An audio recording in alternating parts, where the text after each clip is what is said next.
ఇవాళ బాధ ఏంటంటే రాత్రి నిన్న 11 గంటలకు పోలీసులు వచ్చారు ఇక్కడికి.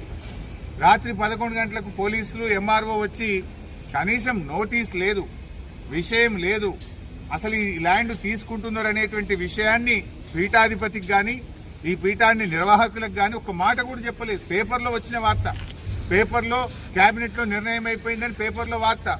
రాత్రి పోలీసులు ఎంఆర్ఓలు వచ్చేసినారు. నేను ఉదయం ఇక్కడ 8 గంటలకు ఏదో కూల్చేటట్టున్నారు సార్, తహసీల్దార్లు వచ్చిండ్రు, వందలాది మంది పోలీసులు వచ్చిందంటే పొద్దున్నే నేను ఇక్కడికి వచ్చిన. నేను వచ్చేసరికి ఇక్కడ వందలాది మంది పోలీసులు ఉన్నారు. నన్ను చూడంగానే పోలీసులంతా పారిపోయింది. నేను వచ్చినప్పుడు పోలీసులు ఉన్నారు, నేను పీఠం లోపలికి వచ్చి బయటకు రాగానే పోలీసులందరూ పారిపోయింది ఇక్కడ నుంచి. అంటే ఎందుకు దాక్కుంటున్నారు పోలీసులు? రాత్రి పోలీసులు ఎందుకున్నారు? ఆ వీడియోలు ఉన్నాయి, రిలీజ్ చేస్తాం. పొద్దున నేను వచ్చినప్పుడు పోలీసులు ఉన్నారు ఇక్కడ. అంటే నేను రాగానే పోలీసులంతా పారిపోయింది.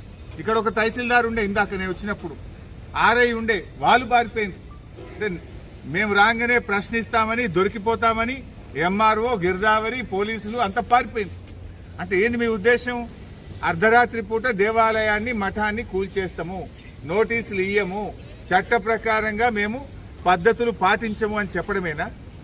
నేను బాధతో అడుగుతున్నా, మంత్రి గారు శ్రీధర్ బాబు గారు, మీకైనా ఆ రేవంత్ రెడ్డి కంటే లేకపోవచ్చు, దేవుడు అంటే విశ్వాసం ఉందో లేదో నాకు తెలియదు. మరి శ్రీధర్ బాబు గారు మీరైనా ముఖ్యమంత్రి మీద ఒత్తిడి తేవాలి కదా. మీరు ఆ కేబినెట్ లో మంత్రిగా ఉండి ఏ రకంగా ఈ మఠాన్ని కూల్చడానికి మీరు ఒప్పుకున్నారు, ఈ దేవాలయాన్ని కూర్చడానికి మీరు ఎలా ఒప్పుకున్నారు అని నేను అడుగుతా ఉన్నా.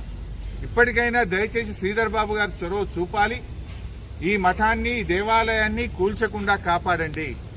పక్కనే రేవంత్ రెడ్డి అల్లుడు రమేష్ రెడ్డి, ఆయన అనుయాయులకు ఇచ్చిన 17 ఎకరాల భూమి ఉన్నది. అక్కడ కావాలంటే హైదరాబాద్ మెట్రో వాటర్ వర్క్స్ వాళ్ళకి ఆ ల్యాండ్ ఇచ్చి అక్కడ మీరు ఎంతైనా నిర్మాణం చేయండి, దానికి అభ్యంతరం లేదు. స్థలం లేక కాదు, మీరేదో కక్షతో చేస్తున్నారు.